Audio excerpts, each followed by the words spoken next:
গৌরীতা। তো আচ্ছা, আপনারা ইস্কন মন্দির গিয়েছেন? কারা কারা গেছেন হাত তোলেন। কোথায় আছে ইস্কন মন্দির? নবদ্বীপ, মায়াপুরে আর দুর্গাপুরে আছে একটা মন্দির,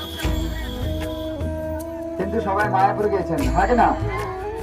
আচ্ছা, কারা কারা বৃন্দাবন গিয়েছেন হাত তোলেন। আচ্ছা, অনেক কম। আপনারা কবে যাবেন? কবে যাবেন? তাহলে শোনেন, যাওয়ার আগে একবার যাবেন।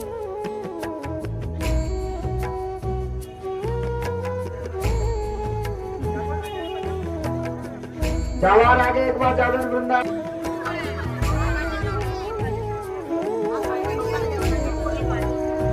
যাবার আগে যাবেন, ঠিক আছে?